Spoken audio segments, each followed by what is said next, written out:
Chapter को शुरू करते हैं। सो मोमेंट चैप्टर में आपके पास क्या होगा कि बेसिकली अगर हम समझने की कोशिश करें, अगर आपके पास एक बॉडी है, ये कोई भी बॉडी है, अगर आपने इसके ऊपर कोई फोर्स अप्लाई किया तो क्या पॉसिबिलिटी है कि ये बॉडी डिस्प्लेस होकर आपके पास यहाँ पे पोजीशन हो जाएगी इसकी।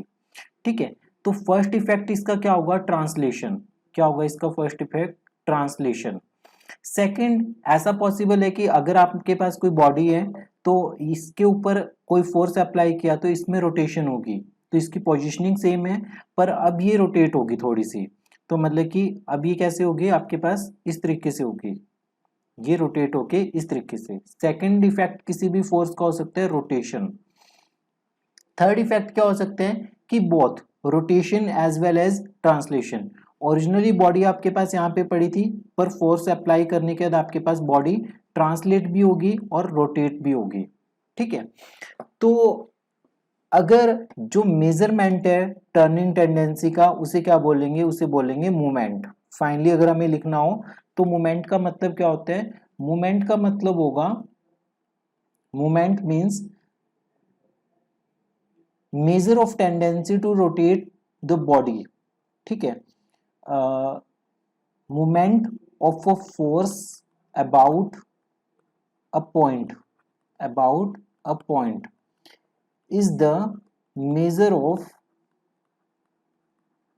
its tendency to rotate the body, its tendency to rotate the body।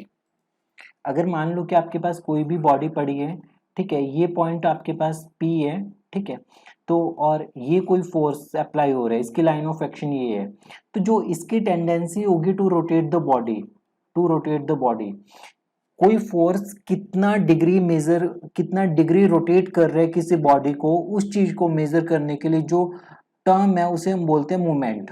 तो मूवमेंट का मतलब कि जो मेजर करे rotation of a force of a body, ठीक है, अबाउट अ पॉइंट, सबसे इंपॉर्टेंट चीज है अबाउट अ पॉइंट। फाइनली ये चीज निकालने के लिए हमें क्या चाहिए, मान लेते हैं कि ये जो आपके पास फोर्स है इसका मैग्नीट्यूड P है, ठीक है, फोर्स का मैग्नीट्यूड P है, और ये पॉइंट से जो फोर्स की लाइन ऑफ एक्शन है इसका यहाँ से परपेंडिकुलर डिस्टेंस स्मॉल p है, राइट। तो मोमेंट की वैल्यू किसके इक्वल होती है, मोमेंट की वैल्यू हो जाएगी आपके पास कैपिटल P इंटू P। यहाँ पे कैपिटल P का मतलब क्या होगा, magnitude of force, magnitude of force applied, force applied, और स्मॉल p का मतलब क्या होगा, perpendicular distance of a point, of point from line of action, from line of action of force, line of action of force. अब एक बहुत important चीज है जो यहां से निकल के आती है कि अगर आपके पास ये बॉडी है, ये पॉइंट है आपके पास, ये पॉइंट ए मान लीजिए, अगर लाइन ऑफ एक्शन यहीं से पास करती है, लाइन ऑफ एक्शन यहीं से पास कर रही है, तो इस केस में परपेंडिकुलर डिस्टेंस किसके इक्वल हो जाएगा, जीरो के इक्वल। तो मूवमेंट किसके इक्वल हो जाएगी, movement will be equal to पर P force into zero, that is equal to zero. तो ये बहुत इंपॉर्टेंट रिमार्क है। रिमार्क क्या है कि if the force, if the force pass through the point, if the force pass through the point, through the point, then moment generated by the force, moment generated by force is equal to zero. तो moment zero होगी आपके पास। Next अगर हम बात करें moment की direction की, तो अगर मान लीजिए कि आपके पास ये पॉइंट है और आपने इस तरीके से फोर्स अप्लाई किया, तो फोर्स की डायरेक्शन ये है, बॉडी आपके पास क्लॉकवाइज रोटेट कर रही है, तो क्लॉकवाइज होने की वजह से जो मूवमेंट होगी उससे हम नेगेटिव कंसीडर करेंगे। क्या कंसीडर करेंगे, नेगेटिव। और अगर यही सेम बॉडी है, ये कोई पॉइंट है, अगर फोर्स आपके पास एंटी क्लॉकवाइज लग रहा है और रोटेशन एंटी क्लॉकवाइज हो रही है, तो मूवमेंट क्या कंसीडर करेंगे, पॉजिटिव। इंपॉर्टेंट है, काफी सारे क्वेश्चंस में आगे हमें नेगेटिव पॉजिटिव साइन अकॉर्डिंगली डालना होता है कि ये क्लॉकवाइज है या एंटी क्लॉकवाइज है। तो शुरू करते हैं अब इसके ऊपर क्वेश्चंस। क्वेश्चन नंबर 1 में आपके पास क्या दिया हुआ है कि अ फोर्स ऑफ 20 न्यूटन, एक फोर्स है 20 न्यूटन का, that act in X Y plane making an angle of 45 degree with negative direction of X axis. एक 20 न्यूटन का फोर्स है जो कितने एंगल बना रहा है 45 डिग्री किसके साथ, negative direction of X axis as shown in the figure. Determine the movement of this force, आपको ये जो फोर्स है इसकी मूवमेंट फाइंड करनी है किस पॉइंट के अबाउट। आपको दो चीजें देखनी होती है, एक फोर्स का मैग्नीट्यूड क्या है और about what point we have to measure movement, तो पॉइंट भी फाइंड आउट करना है हमें, ठीक है। तो ये जो लाइन है इसकी जो लाइन ऑफ एक्शन है फोर्स की, हमने यहां से परपेंडिकुलर ड्रॉ किया पॉइंट ओ के ऊपर, ठीक है। तो हमें दिख रहा है triangle O M A, triangle क्या दिख रहा है ओ एम ए। तो यहाँ पे O M divided by O A, ये परपेंडिकुलर का काम कर रहे हैं, ये हाइपोटेन्यूज का काम कर रहे हैं, ये किसके इक्वल है, ये इक्वल है साइन 45 के इक्वल। तो O M divided by 5 equal to 1 upon square root 2। तो परपेंडिकुलर की वैल्यू आपके पास आ गई 5 अपॉन स्क्वेयर रूट 2 मीटर।